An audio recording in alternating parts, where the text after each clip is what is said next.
Where does this rank? Because a couple people were talking about this on Thursday and Friday. Where does this rank to you in biggest trades in NBA history? Oof. It's a great question. I think of the last 30 years. So let's go back to Clyde Drexler getting traded to the Houston Rockets. This is the biggest one. Here's why. Zach Lowe wrote this, and I tend to agree with this.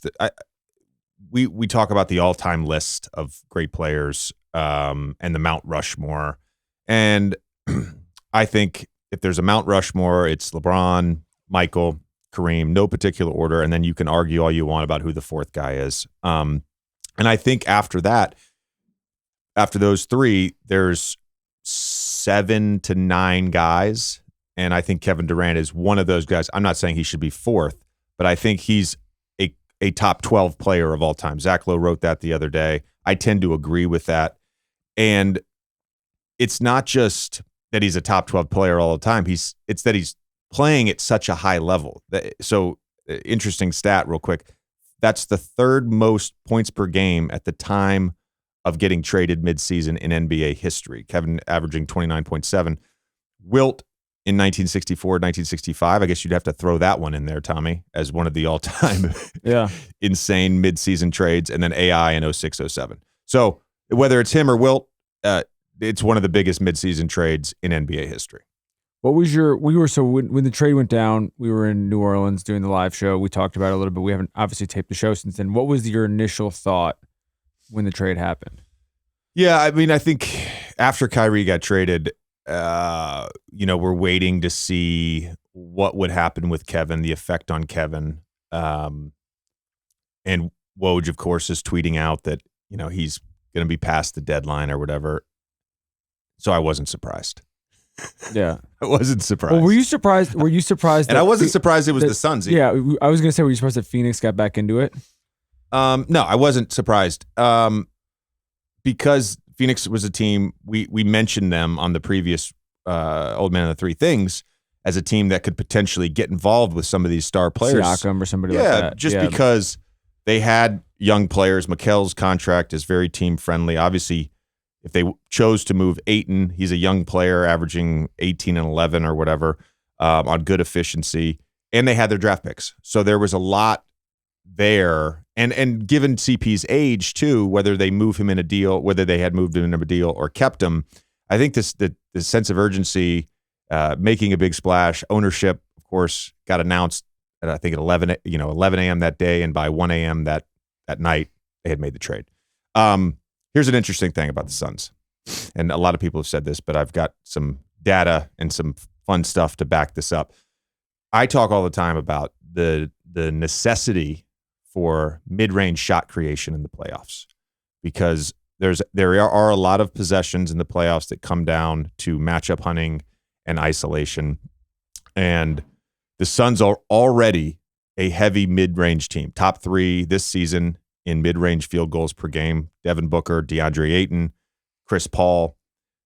They are adding probably the best mid-range, certainly the best mid-range shooter of the last 25 years, but one of the best mid-range shooters ever.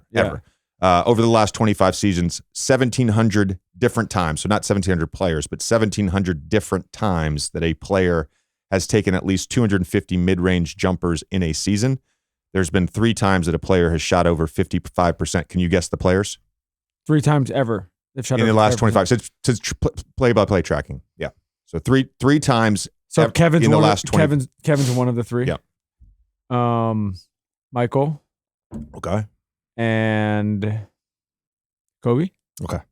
No and no. So it was Kevin Durant this season, Kevin Durant last season, and Kevin Durant in 18-19. Literally.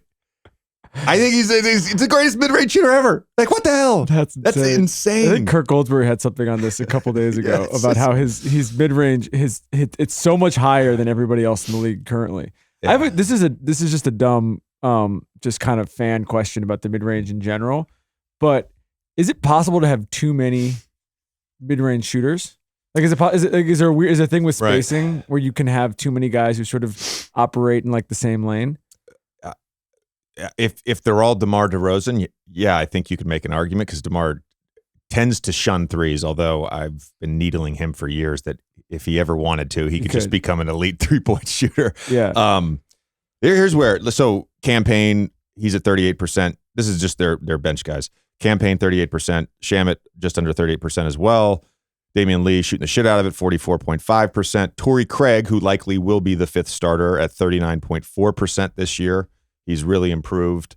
They added I don't think it's official yet, but Terrence Ross is coming in a buyout from Orlando. He's shooting 38.1% this season. He's 36% for his career. And then you talk about the 3 of those guys, right? Chris, Devin, Kevin Durant, all good 3-point shooters. Yeah. So with the roster construction offensively, I don't think that's an issue.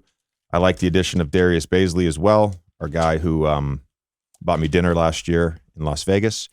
So I think he helps defensively. I think Kevin cleans up a lot of stuff on the back line. So they're going to miss Mikal. I think that's the biggest part of this trade. They're going to miss Mikal, but I think they're the favorites in the West. I think they're the favorites in the West. It doesn't seem like a team with many holes when healthy. Yeah, well, that's what I wanted.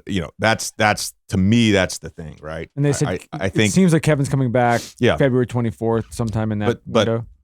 But the thing with this team is it comes down to that because CP has gotten hurt in the playoffs, and he's older. And how much can he sort of handle an extended 2.5 month run after the regular season? Kevin, of course, has been hurt for the last 4 to 5 weeks. Devin Booker hurt his hamstring last year in the first round against the Pelicans. I don't know what the lingering effect of that was. So there's a track record here of some health issues with the big 3 guys. Wait, I have one more thing. I just wanted to add on the midi stuff. All right, so Kevin Durant, Chris Paul, Devin Booker all rank in the top 4 in mid-range field goal makes over the last 4 seasons. Total makes. Of course, DeMar's 1. Those guys are respectively 2, 3, 4. And then Ayton has shot 45% for the mid-range, which is excellent over the last 2 seasons, just on smaller volume. So this is a team that has 3-point shooting. Yeah. And they have shot creation. A big knock against them over the last 2-3 seasons since they've been in this sort of window is that they don't get to the basket and they don't get to the foul line. And so that's something that maybe Kevin Durant helps with. At some point you run into the wrong team and it just becomes a math equation. So if they can get to the foul line more, if Kevin can be a playmaker and they can get easier baskets, there's nothing to suggest that this team shouldn't be the favorites in the West.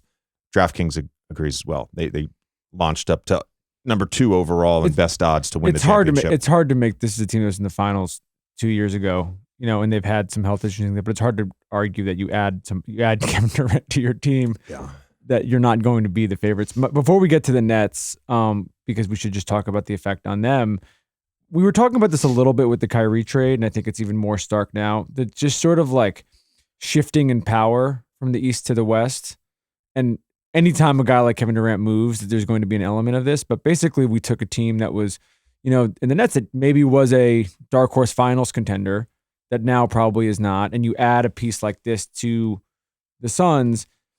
Is there we talked about this a little bit, not to spoil it, we talked about this with CJ about just like you wake up one day and now this guy's in your conference. Yeah. But can you remember like a conference having a shift like this that was this kind of significant, where all of a sudden 2 teams add, all-star starters?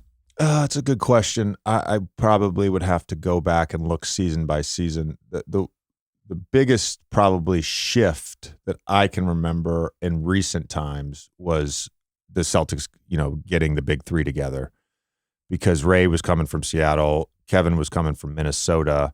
You already had Detroit in the East. You already had LeBron and the Cavs in the East. We were rising in the East. Atlanta was a decent team as well. So that, to me, is probably the best example I can come up with off the top of my head, where all of a sudden the Eastern Conference just became a lot better than they were and a lot deeper than they were. Before we jump to the Nets, I just want to mention the Suns are currently 31-27. They're tied for 4th with the Mavericks, 3 games back of the Kings in the loss column for 3rd place, and 5 games back of the Grizz for second place. They're also 2 games back in the loss column of 12th. So the next the next 25, 27 games, whatever, down the home stretch in the Western Conference is going to be fascinating. If you want to watch the rest of the episode, check out The Old Man of the Three Things, available exclusively on Amazon Music.